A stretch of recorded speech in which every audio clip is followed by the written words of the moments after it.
Okay, so I'm joined by the author of a book called Highs, Lows and Bakayokos, Everton in the 1990s, Jim Keoghan. Keoghan, I think I've pronounced that one right. Second time round, Jim. We were just having a little laugh off before I started recording then, because you've got one of them Irish surnames that's a little bit hard to pronounce.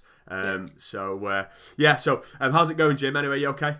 Yes, good, thanks, yeah. Good. Well, first of all, thank you for coming on to GrandOldTeam TV. I really appreciate it. I was up reading your book quite late last night, and it was bringing back some memories.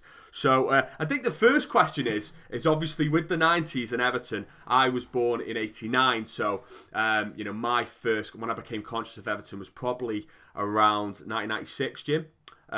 So I kind of didn't experience the FA Cup win, and it was just kind of those dark periods of the latter 90s. But the first question I wanted to ask was, what inspired you to write a book about Everton and a book about Everton for that period? What was it about that period that inspired you to, put pen to paper?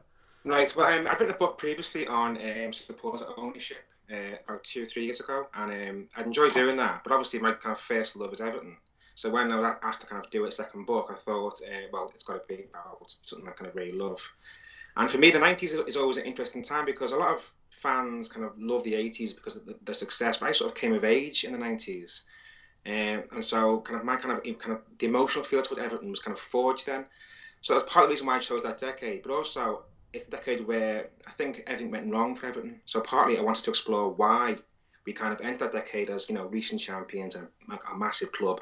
And by the end of it, we're sort of, eclipsed, and we've had 10 years of kind of, opening kind of relegation fights, and we're no longer part of the elite. So kind of it was that.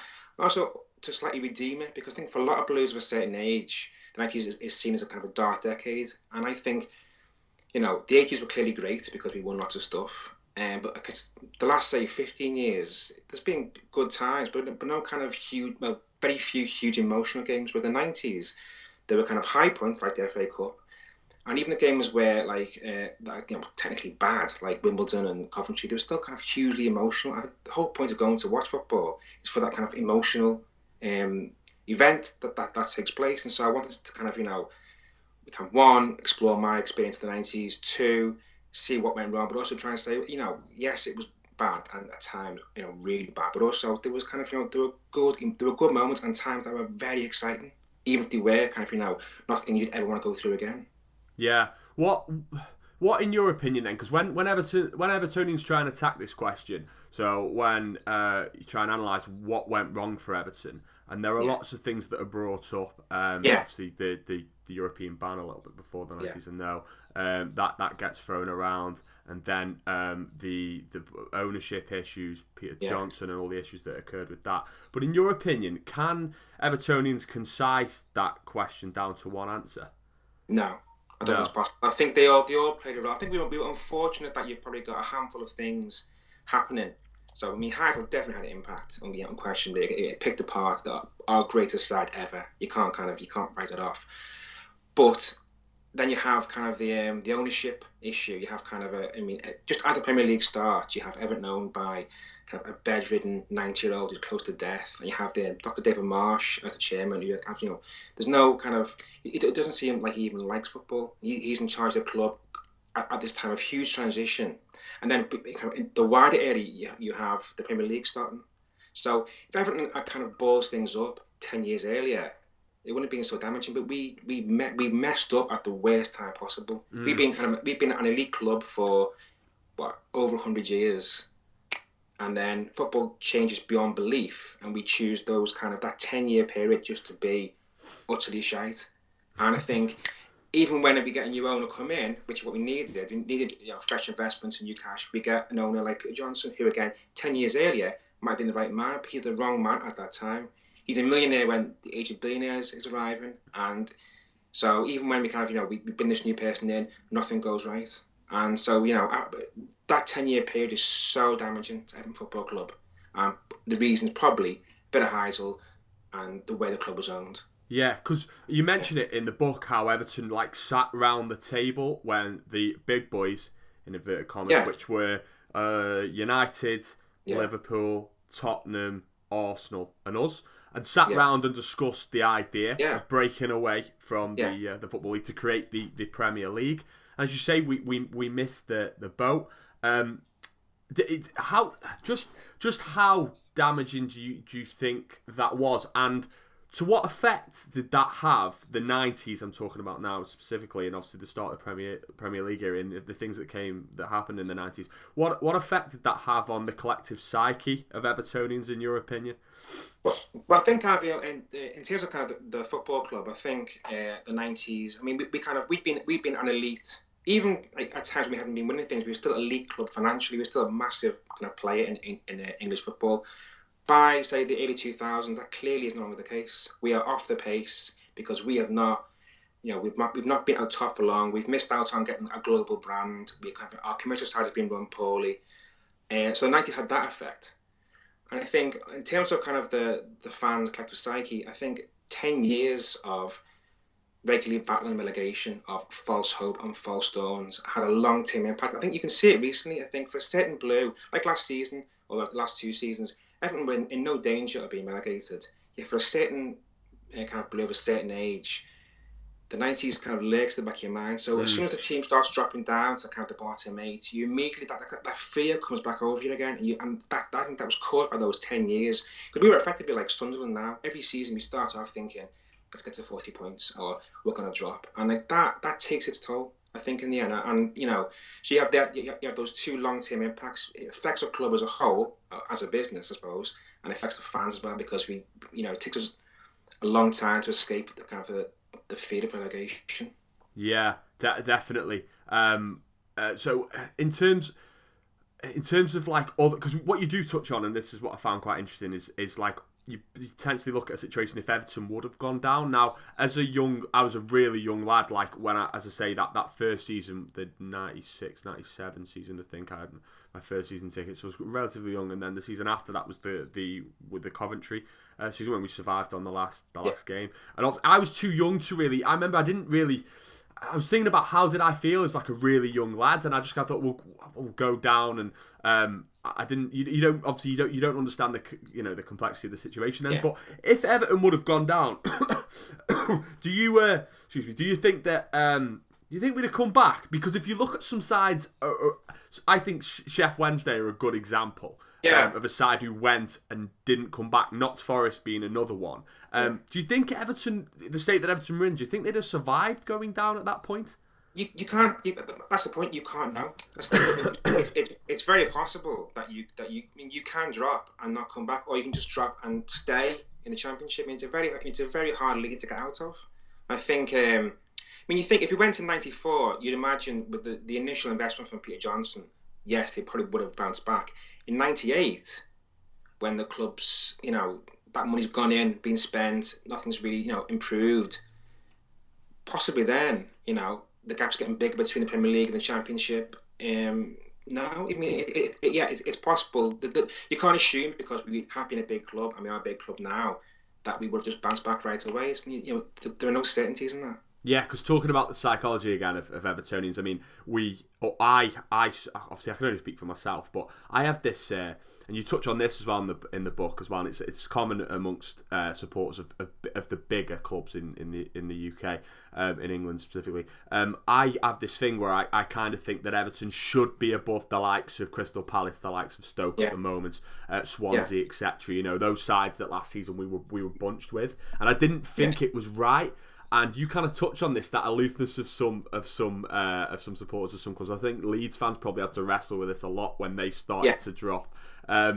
So I thought that was really interesting when you brought that up in the book, because that's definitely something that I kind of have an issue with now. When people last year, it really offended me when people were like, "Well, you're in the same bracket now as like those clubs," and I'd be like, "What?" But that was the reality of the situation. But another thing as well, which I really liked, and anybody who will have read the book will probably agree with this, is the way you talk about before the Wimbledon game. Now, obviously, obviously for those Yes. that don't know, that was the day when Everton survived 2-0 down at half time, came back to win the game against Wimbledon, the last game of the season, and survive. Do you want to just quickly tell us how you experienced that day? Do you want to just talk us through it? Because I think it's a really good story.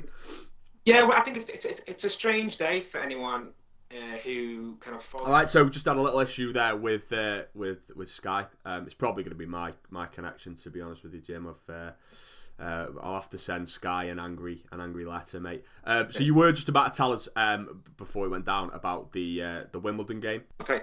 Well, I think it was a strange day, I think, for any Evertonian, because it was a day we didn't expect, I think. I mean, like you said, we started the season well. I think we won our first 3 games, made Kendall in charge. And although the kind of form tailed off, by kind of Christmas we were mid-table and nobody was thinking relegation. Kendall left. And I think Jimmy Gabriel took over for 6 games, and I don't think we won. And then that kind of got us going down a bit. But even then, there was no kind of worry. We think we'd get a new manager in. We got Mike Walker, who'd been doing good things with Norwich. And he came in, won his first few games, and we're thinking it's all right. And then we kind of went off a cliff after that point. We couldn't win a game. Football was just atrocious. I think one of the worst things was Walker. We played Liverpool at Anfield and we lost. And Walker came out and went, that was a great atmosphere. And you think that's just the wrong thing to say. You don't say that as a manager of Everton after you lost at Anfield, you know. So that kind of set alarm bells ringing. But we sort of slid, and you're thinking we won't go down. And I know I interviewed John Ebrell, and he said the same sort of thing. As a player, it got like 3 weeks to end the season. Suddenly, it began hitting them that, you know, we could be in real shit here. So by the kind of last game of the season, we were 3rd from bottom, and even if we won, we could have gone down. That's how kind of bad it was. So the day itself, it was going to be a sellout, so you had to get there early. So me and my mates got there about 12, and it was a weird atmosphere. It was kind of, you know, there's a bit of novelty to the day. So, you know, there was a bit of singing in that, but undercutting it, there was a real tension. I can recall kind of songs starting and then just kind of disappearing, and there was like a tenseness there in the air. So we got in. I think we were like 6 rows in the back in the Gladdy, and before kick-off, there was a good atmosphere. Like there was no parking then because it was being that made it a bit odd because you're looking out onto just trees and building site, and then. You thought Everton would kind of come out and try and... we were playing Wimbledon, who were kind of always a tough team to play, but they were bang on form then as well. I think they'd won like 6 in the last 6, so they kind of really, you know, on it. And we started really badly. They were you know, all over us, and then they got a corner. Limpar jumped and just caught it for no reason at all, and a penalty, and then we're 1 down. And then the crowd kind of, it's really subdued, and you think, well, get back into it again. And then 20 minutes in, it's like a comedy own goal. It's like a buzz pumped in, hopefully. Our 2 centre half jump for the ball, they collide. It hits, I think, one of their players has a go with it. It's going wide, and Gary Ablett steams in and puts it in the net. You think, we're done. It's kind of goal, I think, that kind of some of that our feelings. I'm thinking, a goal that bad send us down. And I think there was a temptation there just to go home. You're thinking, but you know, we are not the team that I'd watched previously over the last few months does not come back from a 2-goal deficit to win. Did anybody that you were with just go?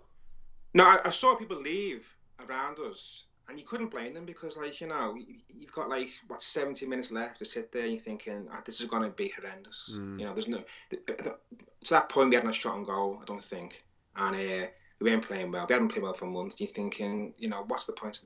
This is just horrible. And then I think a few minutes later, Limpar was in the box, and then he went down like he'd been shot in the back. He just did this fantastic dive and got a pen. And then Stuart put it away. And just thinking, there was kind of a flicker of hope. You're thinking 2-1, and it's half time coming up. I think between that and half time, Dean Holdsworth missed a sitter. I remember sitting in the Glasgow Street and watching the ball go over my head and thinking, you know, it was an open goal. Thinking, well, you know, it's 2-1 and that's happened. Maybe our luck's changing. But even at half time, when you hear the scores come out, I think at that point we're still in the bottom 3, and being Evertonians, you're looking at the worst. You're thinking it's not going to happen. And I think the moment that changed everything was the Barry Horn strike, because it kind of came from nowhere. We weren't playing that well, and you don't expect Barry Horn to score a goal like that ever. certainly not in a game like that. I think when it went into the back of the net, I remember jumping up and kind of not really kind of, I was celebrating without kind of understanding what just happened. Like, we were level in the most kind of weird way possible. But arguably one of the best goals ever scored at Goodison. And at 2-2, I felt different. I felt, even though we're technically just back to where we were at kickoff at 3 o'clock, we're still just level, but it felt different. The crowd felt different. There was kind of a emotion there, and a kind of I don't know. It felt like a third goal would come, and it did. And when it did, it was just like, I don't know, one of my best moments of being a Blue. It was kind of, I've seen us win titles, I've seen us win FA Cups, and nothing compares to the moment that Graham Stewart's shitty goal went in. It was just... Well, it's funny because you do mention that. You mention about, like, you know, the obviously, I know this is the title of the book, but the highs of winning things, and then those lows that end up turning into the most astronomical highs. Yeah. And that is what being a football fan's about, I suppose. But a few things there on that game. What do you make of the rumour? I don't know whether you touch on this later on in the book. It might be something that I haven't got to yet. That went around about how the Wimbledon lads decided to take the foot off the gas in the second half because they were a little bit concerned. And I don't know whether this is true. Was it true that the bus got torched? I've only ever read that. And that is true, because obviously it was before my time, so I wasn't... That's true, so it got torched. So do you think there was an element of that then, or no? No. I mean, I talked to the Everton players. I talked to a few of the players from Wimbledon as well, and they said, you know, no, because they wanted to finish as high as possible. And I think if you were going to fix a game, I don't think you'd fix it like that. It was a strange scoreline for a fixed game. I think the problem is Graham Stewart's goal. I think because Hans Segers was kind of involved in the kind of, even though he was cleared of kind of the betting issue, and it wasn't, you know, it was a stupid goal to give away. It was a dribble of a shot. But I mean, keepers do make mistakes. Keepers do, especially if you've got, like, you know, 10,000 angry Blues behind you screaming. That's pressure. And I think that's what it was. It hit a bobble. It went over his hand. And I just think, you know, if it hadn't been for those strong allegations, nobody would have thought anything. I wasn't implying that they intentionally were like, you know, before the game, or let's fix it. Yeah. When they got to 2-0, and then I'd say, like, the anger around the ground, and they started to just subconsciously think, do you know what? Is it really worth, like, what might come after this? All right. Did any of them say that? Because I know you did speak to a few, as you said. Yeah. And I think it's Wimbledon. I don't think you can... They weren't the kind of team to be... intimidated. No, I mean, I talked to one of their players, and they said that, you know, their kit stank of smoke after the bus being torched, and they were wearing it, and they come out to kind of, you know, screaming Blues, and they couldn't give a shit. It's Wimbledon. Really? I mean, they probably feel happier making you feel shit. Yeah, so I think at 2-0 down, they think, let's make it 3. They wouldn't care. So I think some teams are probably buckle under pressure, but not them. They were kind of, you know, they're the team who beat Liverpool at Wembley. They, you know, all those Reds, and they were like, you know, stuck 2 fingers up to them. They didn't care. So I think that, and also the rumours that later circulated now, I think Everton won because we found some fight. You know, the kind of, half an hour to go, just something changed. I mean, nothing to do with the manager. I think it was the players and the fans. I think, you know, they finally found the fight that you needed to get out of that mess. So about the manager then, because I wanted to talk about him again before my time. So I'm really intrigued. That's why I'm focusing on the Wimbledon game, because it's good to get some you know, through the eyes of someone who was there, obviously. Mike Walker then, so you mentioned in the book, and I didn't know this, he was a bit of an egomaniac. I know about the tans and stuff, but allegedly. Obviously we've got to protect ourselves here, Jim, aren't we, with that one? So he's allegedly a bit of an egomaniac, and he didn't really inspire the lads at all. And he used to come out and say bizarre things in press conferences by the sounds of it. Can we make is it fair to, and he did extremely badly at Everton, obviously, is it fair to make any parallels with the previous manager, Roberto Martinez? No, I mean, I'm no fan of Martinez, but he's no Mike Walker. I think Mike Walker is probably unique in Everton history. He was just a man who the job was too big for him. He got it. I mean, his record is atrocious. I mean, if you look at if you go, there are some sites where you can list like the win ratio and the records of Everton managers, and the distance between Walker and the next one is vast. He was just atrocious. I mean, you can see why he was picked, because, you know, Everton had been, you know, we'd had Kendall, then Harvey, then Kendall, and he thought, let's go outside. And there's pressure to go outside and get somebody new and different. And he'd done it almost done a Leicester before Leicester. He Norwich had come close to winning the Premier League, and when he was appointed, it was exciting. And even up until that game, there were very few calls for Walker to be sacked. He wasn't getting the blame for it. I mean, a lot of fans thought Everton had been run poorly and we had average players, and he'd had like a bad run of form, which is why he was kept on in the summer. I mean, it wasn't until kind of a few games into the 94-95 season that people thought, actually, he's just crap. And if he stays in charge, we're going down.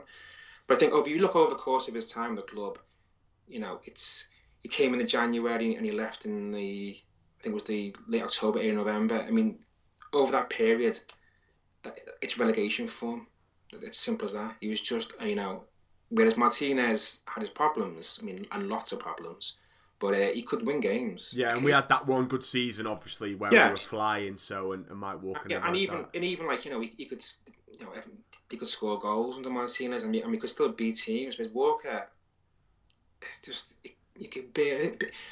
In the 94-95 season, I think we won one game, and that was we were the last professional British team to win a game that season, and we beat, I think it was West Ham, and we didn't deserve it. I think they had the post in the last minute as well, and that kind of stuff. It was just Everton under Walker's arguably the worst looking Everton side ever. There have been worse kind of Everton sides, but I mean, that side later went on to win a cup. He had those players, and he just couldn't get anything out of them. He was just. So what I'm intrigued about there, though, Jim, what you said is, so on the last game of the season, then people weren't calling for Mike Walker's head, and I wondered whether that was a sign of the times, because now a manager loses 3 games and people start to question that, and sometimes rightly. I mean, I think Everton, you could definitely make the argument Everton held on to Roberto Martinez last season too long. But sometimes I think there's definitely a thing now where clubs are very quick to pull the trigger, and there's whole other videos probably on YouTube of people talking about that. But do you think, though, that if that happened today, then do you think Mike Walker would have made that last game against Wimbledon? I think he was fortunate. I think the wider narrative helped him, because Everton were seen as a club that were kind of in a rut, and there was change in the way with Peter Johnson, and so you could blame other things to that point. He could say, well, I've had no money, and I'm inheriting a squad that's low morale, and the players aren't what I want, and I need a summer and that kind of stuff. So I think he was lucky. I think the problem with Everton is that he should have been sacked sooner the following season.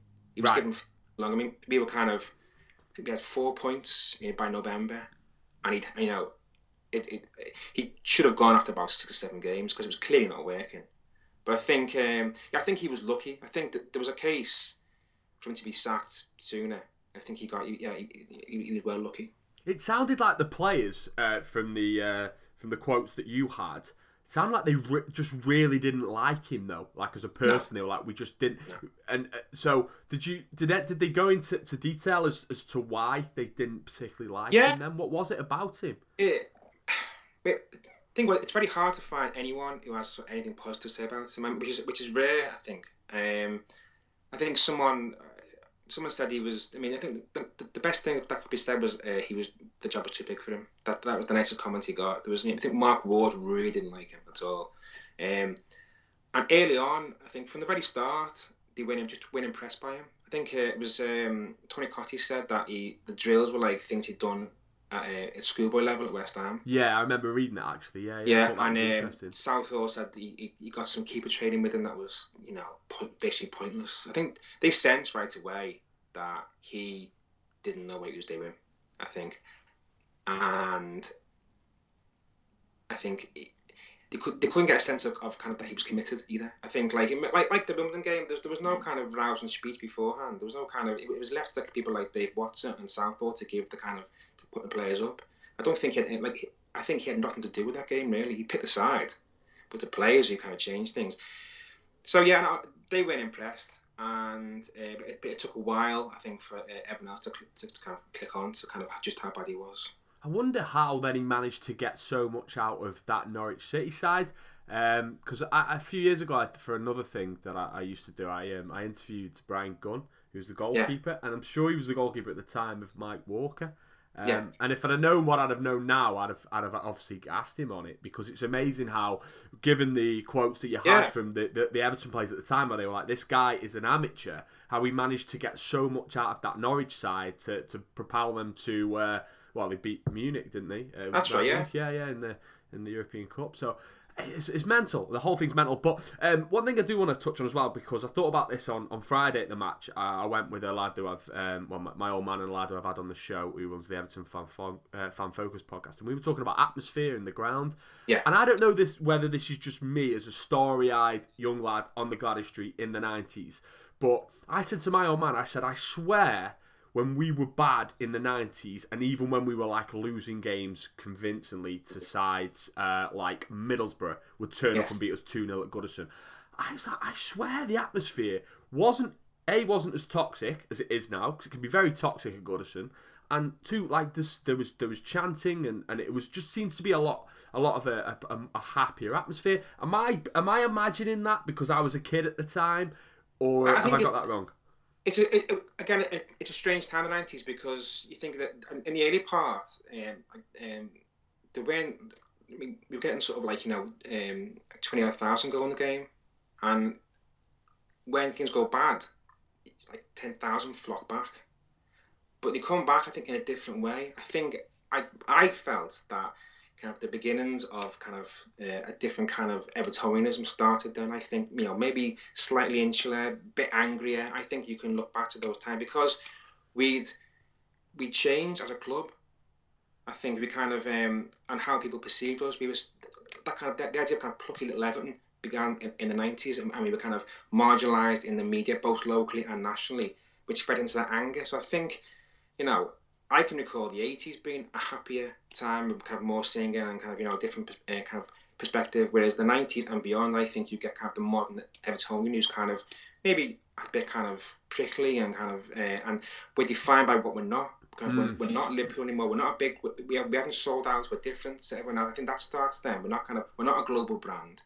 We're Everton, and we're different. That's such a good point. Sorry, Jim, to cut you off there. You just made a fantastic point. We're defined by what we're not.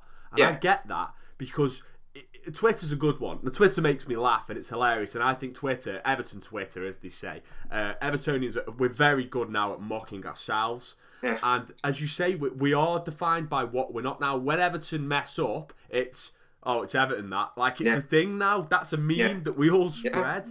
So, yeah, it's interesting that was actually going to be my next question, like about the psychology now of the modern day Everton, and obviously the impact that had from the 90s. Well, I think, like, if you think of a Blue in the 80s, we see ourselves kind of level with United and Liverpool and Arsenal and Spurs, and bigger than most clubs. That isn't the case. But those clubs have done something different in the 90s. Those clubs have kind of, certainly United and Liverpool, they've kind of butchered themselves to get on. They've kind of, they've gone for the global brand status. Everton didn't.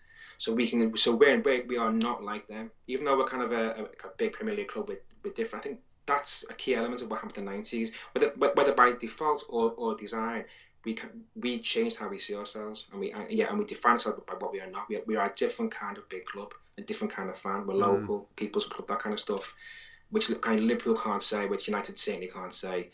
Chelsea can't, City increasingly can't. We are, unique amongst those kind of top 8 clubs. I think that starts there. It changes how we view what being a Blue means.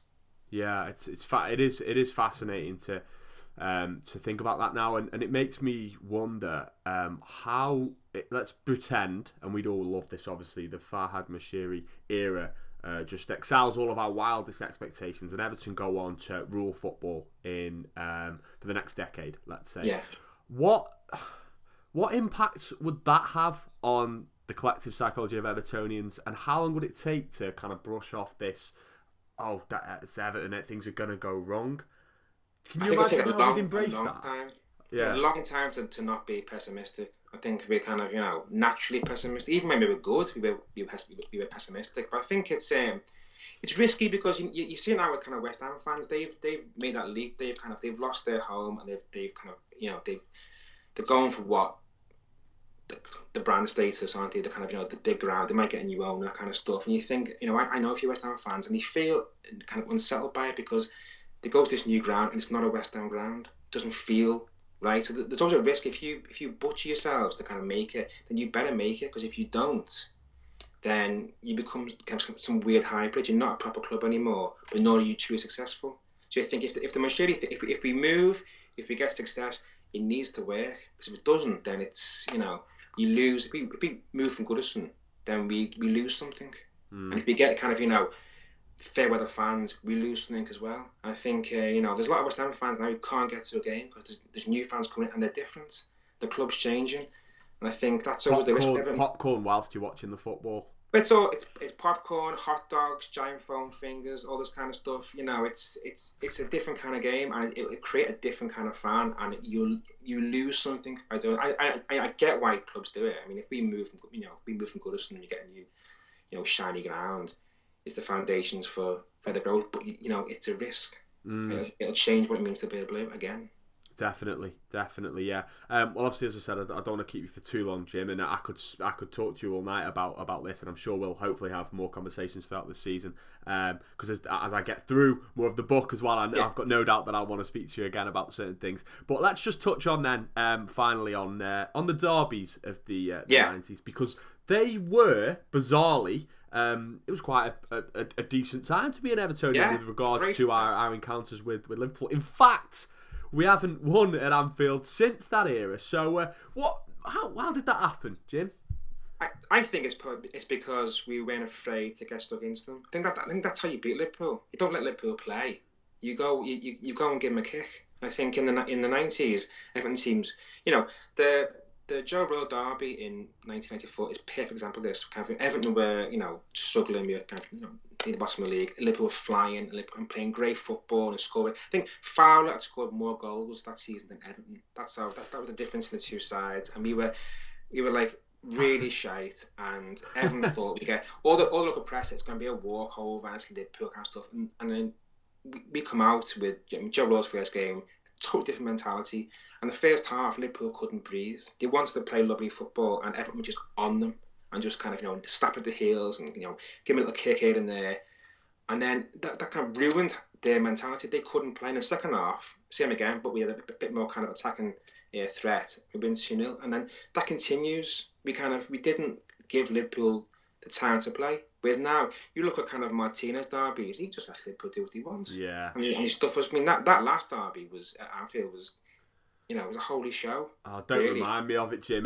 That stuff, I literally wake up in the night with like cold sweats, mate. Yeah. Think you should just, even at derby, if you just give them a few little kicks in there and just kind of get stuck into them, you might only lose 2-0, but you'd feel better. In the 90s, that's what we did. And I think that was our best decade for league derbies ever, I think.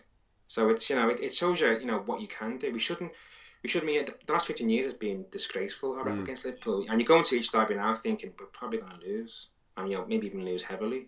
To lose 4-0 twice in a few seasons is just breathtakingly bad. In the 90s, we kicked them. Yeah. So, just to to wrap up this video, then, I just wondered who's your favourite Everton icon of the 90s? Is it someone like Dunk Ferguson? Is it Andrei Kanchelskis? Who is it that stands out for you? I always liked Limpar, and that was not a popular choice because he could be a lazy sod, but he was a really good player. If he fancied it, he could. Tear sides apart. He wasn't with us long, but I always liked watching him play. And I just kind of, he was the kind of Everton player, the kind of player I like to see Everton have. He was tricky, he was good in the ball, he was a quality player. I think he wasn't, and he was a bit of a star quality set amongst all the kind of the Dogs of War stuff. I just think he was just nice to see. And it was shame he didn't hang around to it there that long at the end. Yeah, no, cool. I've got your book on Kindle, but do you want to do one of them shameless plug things? Well, obviously that's why I've had you on. So if Evertonians want to read highs, lows, and Bakayokos in the Everton in the 90s, where can they find that book, and how much is it, and how can they get it? It's $12.99, and you can get it from Waterstones in town. You can get it on Amazon. If you go to the Pitch Publishing website, you can get it there as well. Cool. And you're on Twitter, Jim?